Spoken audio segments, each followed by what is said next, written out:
показую дуже коротеньке відео, що робити у випадку, якщо у вас у звіті про аукціони немає даних. Але ви впевнені, що ви точно приймаєте участь в аукціонах, і доля ваших показів там більш ніж 10%. Тут вона точно більше. Я в цьому впевнений на 100%, тому що на проєкті досить великий бюджет. Але не показує жодної інформації.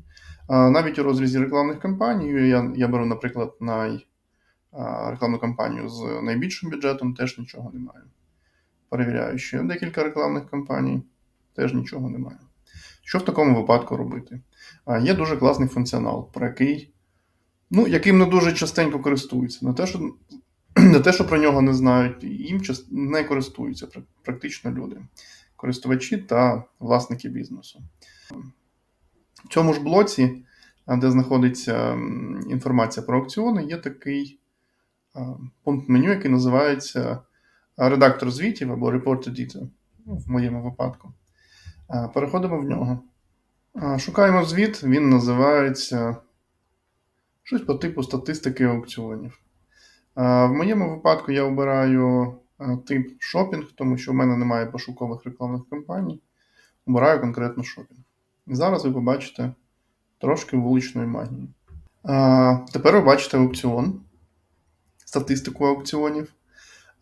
Та, що не менш цікаво, що у порівнянні зі стандартним звітом по аукціонам ви не можете по ньому подивитись динаміку.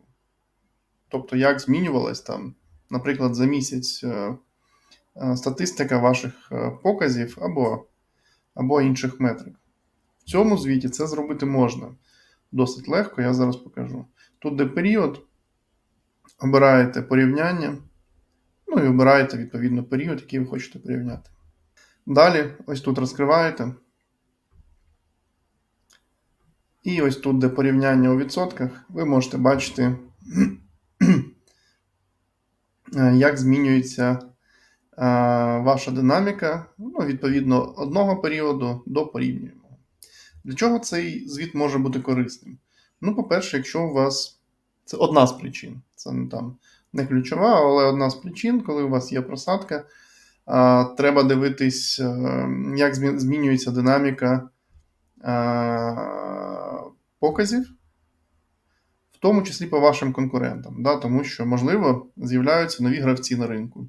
Можливо, вони збільшують бюджети, що безпосередньо впливає на аукціони і, відповідно, на ваші показники реклами. Тому і не менш важливо також звертати увагу на кількість, в цілому на кількість конкурентів. Тому що звіт стандартний, він показує набагато менші значення, ніж є вони фактично. І можете подивитись, можливо, якісь цікаві інсайти вам прийдуть в голову. До речі, ось цікавий також момент.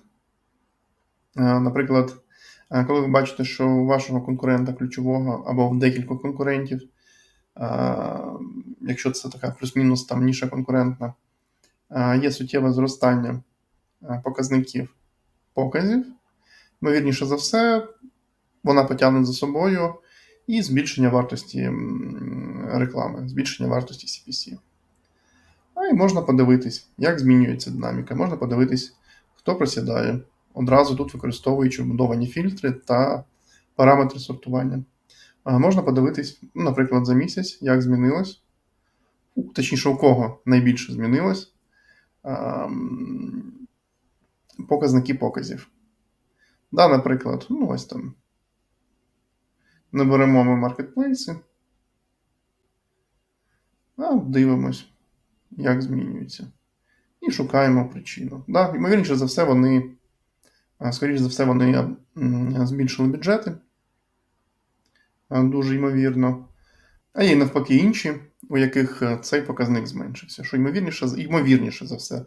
Тому що є багато факторів, які впливають на аукціони. Але одним з ключових все-таки є бюджет. І можемо дивитись, хто найбільш за все просів. Тобто резюмуємо. Якщо ми не бачимо у стандартному звіті по аукціонам якоїсь інформації, або ви хочете подивитись цю інформацію в динаміці, обираєте вбудований звіт в репорт-едіторі, який називається статистика аукціонів, ну і тип, або там search, або шопінг. В моєму випадку це шопінг. І дивитесь динаміку, як змінюються ці показники у вас і у ваших конкурентів. Для того, щоб визначити ймовірні причини падіння показників, або навпаки зростання, Б, розуміння динаміки конкурентів. І третій момент, якщо у вас, наприклад, зростає, або знову ж таки падає CPC, зменшується CPC, то цей звіт може підказати. Не на 100%, да, знову ж таки, тому що є багато факторів, які на це впливають.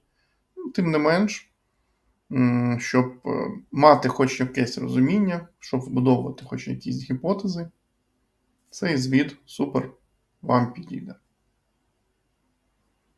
Дякую за увагу. Якщо відео було корисним, ставте вподобайку та підписуйтесь на канал. Щоб отримувати ще більше корисних відео по Google Ads та супутнім сервісам по типу Google Analytics, Google Merchant Center, Google Tag Manager,